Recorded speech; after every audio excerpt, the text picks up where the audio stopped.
অনেকদিন পর এইরকম আনন্দ খুঁজে পেলাম, কিন্তু খুশির মাঝে যে এরকম ঘটনা ঘটে যাবে এত ভয়ে ভয়ে থাকতে হবে কখনো ভাবিনি। তো হ্যালো ফ্রেন্ডস, আমি রিয়া মন্ডল চলে আসলাম নতুন একটা ব্লগ ভিডিও নিয়ে।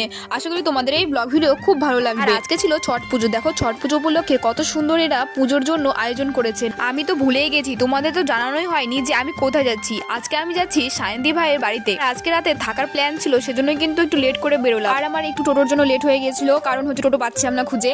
তো আমার আগে অনেকে পৌঁছে গিয়েছিল। তো প্রথমে আমরা চলে গেলাম সায়ন্তীর পিসিমণির বাড়িতে। আর এই পিসিমণিটা এত ভালো কি বলবো, দেখো না আসার সাথে সাথে হাততালি দিচ্ছে।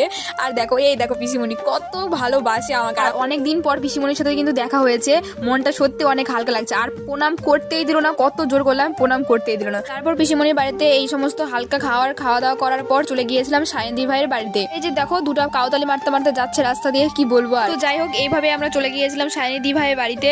আর এই দেখো এর মধ্যেই চলে আসলো আমাদের প্রিয়া দিদি ভাই। তো যাই হোক, প্রিয়া দিদি ভাইকে দেখে আমরা সবাই খুশি। তারপর সায়ন্তি ভাই সবার জন্য কিন্তু চা করেছিল। চা খেয়ে খেয়ে সবাই মিলে আড্ডা দিচ্ছিলাম, খুব মজা হচ্ছিল। এর মধ্যে চলে আসলো আমাদের মিষ্টি বোন। সবাই একসাথে থাকলে কতটা মজা হয় তোমরা তো জানোই, কি বলবো। আর সেই ছোট্টবেলার বান্ধবীদের যদি খুঁজে পাই, কি বলবো, তাহলে তার ভাষা নেই বলা। জীবন একটাই, তাই যত পারো আনন্দ করে যাও। এই সময়টা কিন্তু কখন আর ফিরে পাবে না। জীবনে যতগুলো ইচ্ছা আছে 100% পূরণ না করতে পারলেও অন্তত 50% তো পূরণ করতে হবে।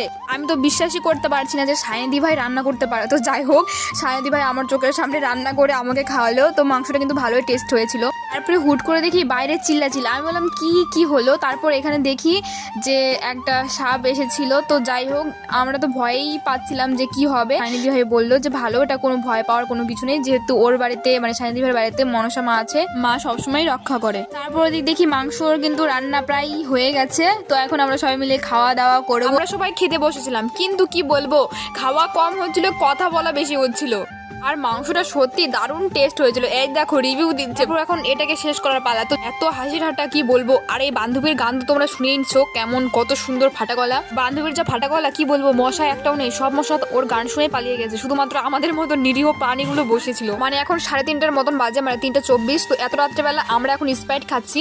আর বাদ বাকি যতগুলো ছিল, মানে আমরা 3টা বাদে সবগুলো ঘুমিয়ে গেছে।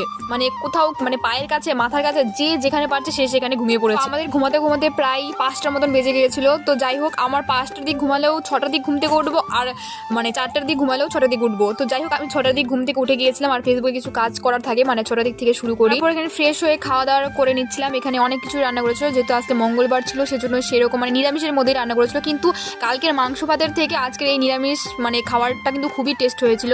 আর কাকিমার হাতে মানে জাদু আছে, পালং শাকটা যা ছিল না, মানে দারুণই করেছিল।